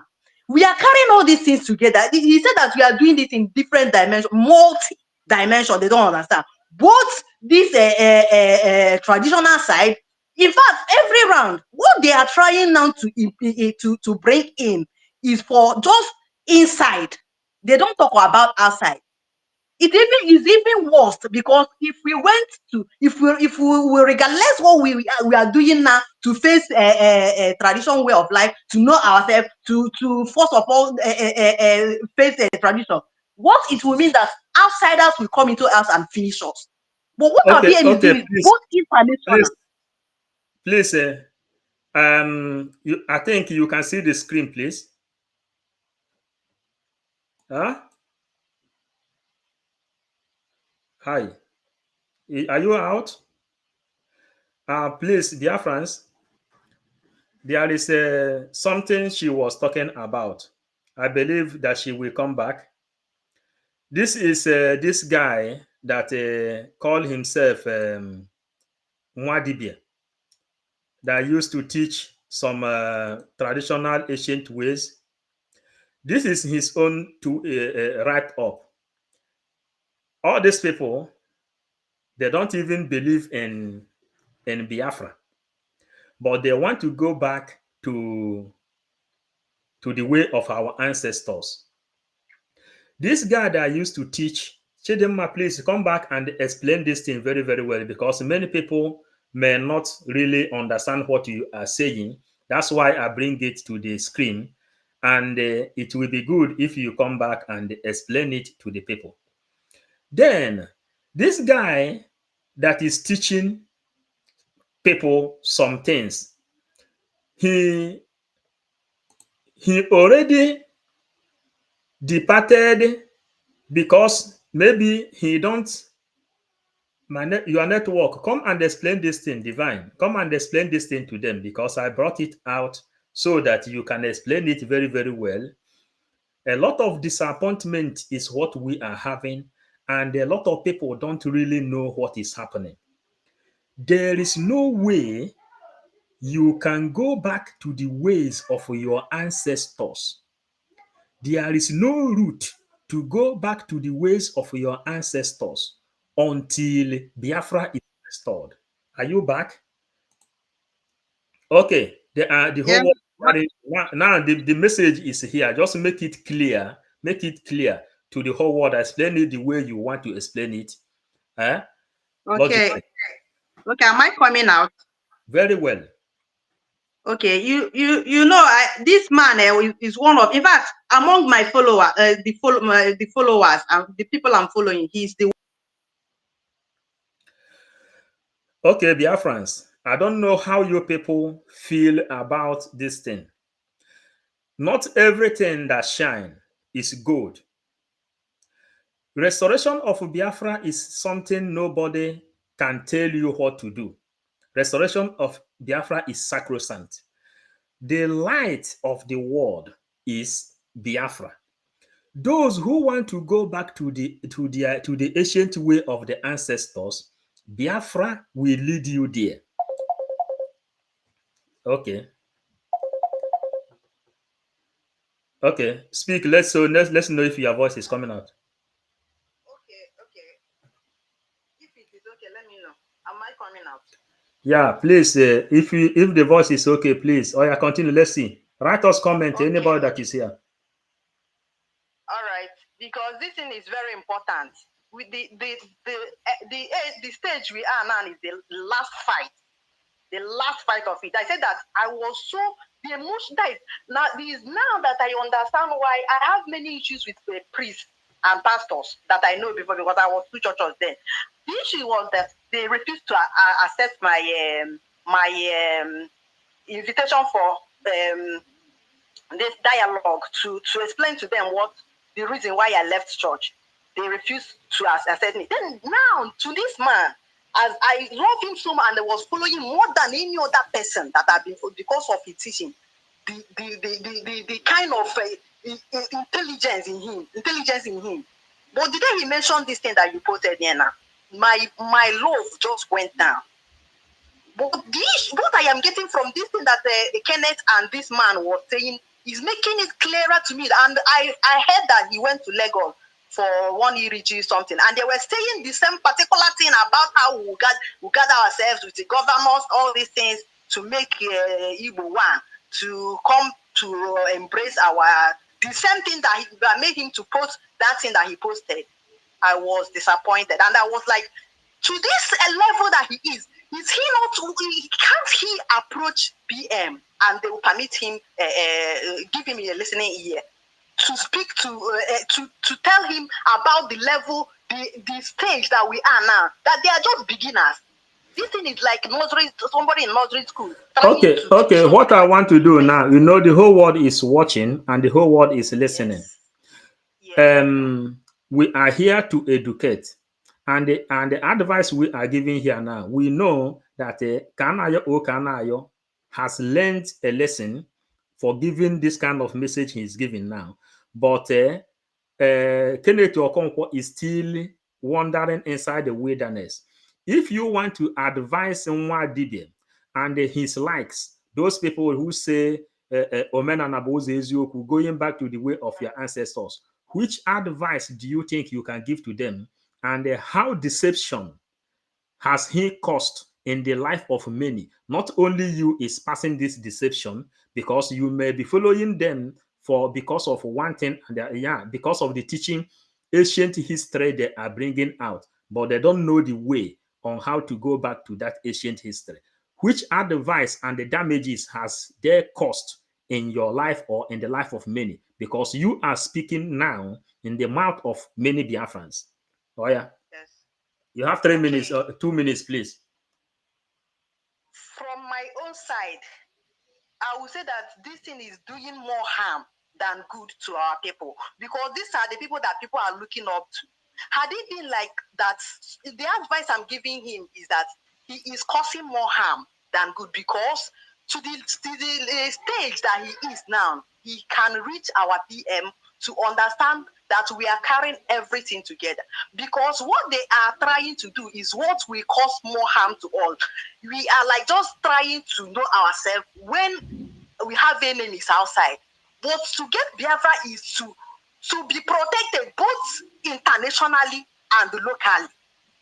But knowing ourselves alone, how it will cause harm, more harm than good to us, is that in that traditional way alone, is up inside. We will be there trying to know ourselves. The worst will come and hit us. That is my advice to them, because if they don't realize that what we are doing is carrying everything together, our PM is trying to do it all round, but they are just trying to do a point in a sense. They are just trying to do a kind of solving, a kind of trying to how will I say it? They are pouring water to want something instead of treating it. It will only look as if it is you are healing it, but it's just cool. Yeah, that is medicine after death. Pour water. That is what I'm trying to say. Okay. That wound will rise up again. Okay. Oh yeah. Okay. Oh yeah. Thank you. Biafrans have had the part of it, so we continue with the program because we want to sign out also. You're welcome. Thank you so much. Yes, Biafrans. Okay, I'm coming. Yes, Biafrans. These are the things people are facing, and the kind of places we are getting distractions. When you think that people know what you are doing, you think that people know what where they are going. Many doesn't know the direction. The restoration of Biafra and the restoration of our culture and the tradition starts by restoring Biafra. Happy woman? Okay. Hello?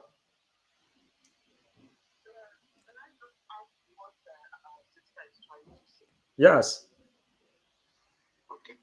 I just want, with regard to Mazidibe and also what Okonkwuo is saying,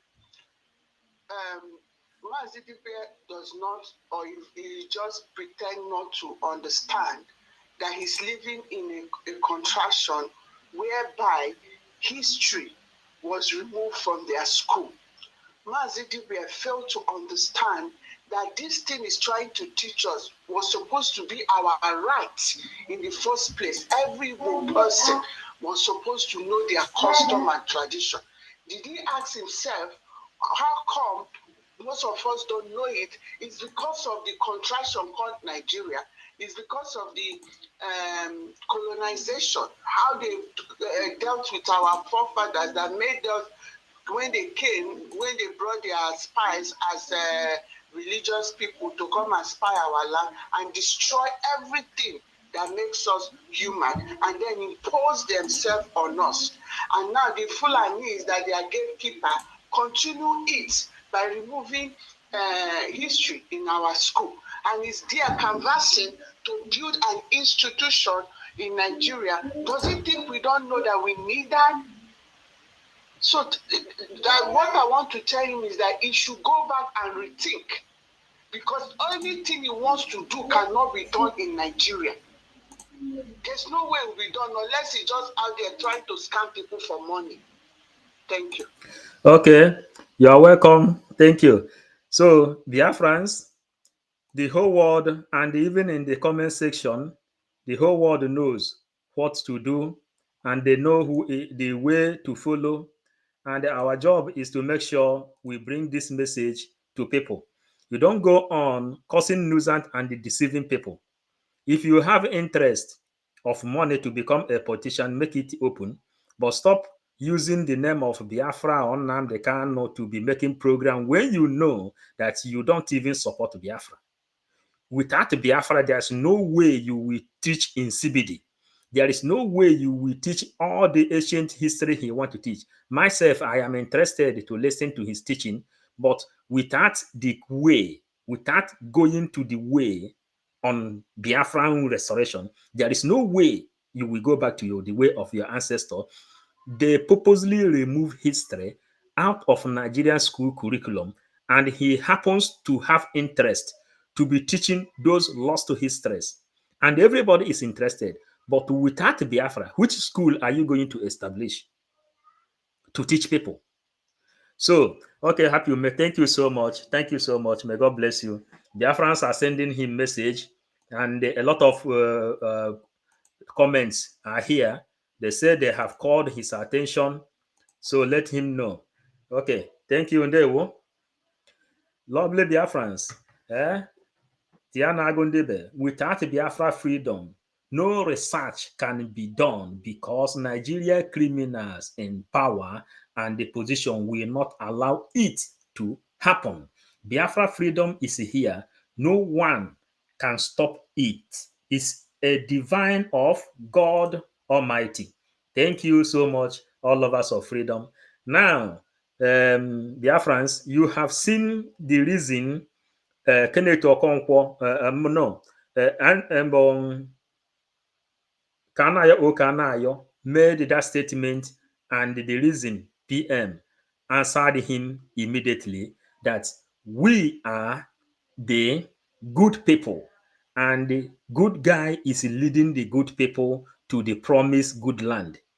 And since that time, Kanayo has not attacked our PM again. Triple M, I greet you, thereby turning our people in believing they have no hope in than to invent in Christianity. Those people, they are wasting their time inside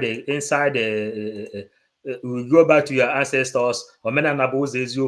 Have they voted for their own freedom? You need the power of your ancestors. Your ancestors has power, yes, but Fulanis took the power away from them. This is the reality. Which asana ihe tagburu nkịta na-ata aja arụ. Ihe tagburu nkịta na-ata aja arụ. So, lovers of freedom, truly, we will call it a day here. And Chris Biafran son, Mazi Dibie, which other way and exactly your point do you mean by going to our root, by forgotten Biafra nation freedom? Please tell us. We want to know, Mazi Dibia. You know, people already put love on him, including me. But if you have no way, you don't have direction, you only know the same thing we know. And all the things he is teaching, we know them already. We have been inside the Vatican City, Vatican Library. We found all the book, all the hidden stories, but there is no way it can be effective until you restore your nation. Before those books will come back, before all our artifacts will come back, before all our craft will come back. In Salzburg, Austria, I went in the museum in Salzburg, Austria. I saw Ihuarose, the mask that came from my village. they said that this light, this mask is the power of light they use to create electricity. So how do you bring it back when you are not free? You don't know what motivates us before we come and show our face fighting for the restoration of Biafra. It's because we know that history has been denied us a lot of things. So lovers of freedom, the owners of the house, they need our attention mightily. Lovers of freedom, we will come again to do more.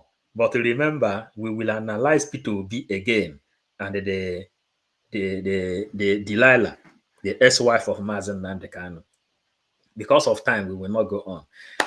We love you, lovers of freedom. Triple N, 42 days to go to declare the Biafra and get the mandate. You know, we declare Biafra, we will have the mandate to do what we're supposed to do, to restore our dignity. That is the thing. Thank you, lovers of freedom. If he knows what we are doing, he shouldn't have made that comment. So we keep this message here.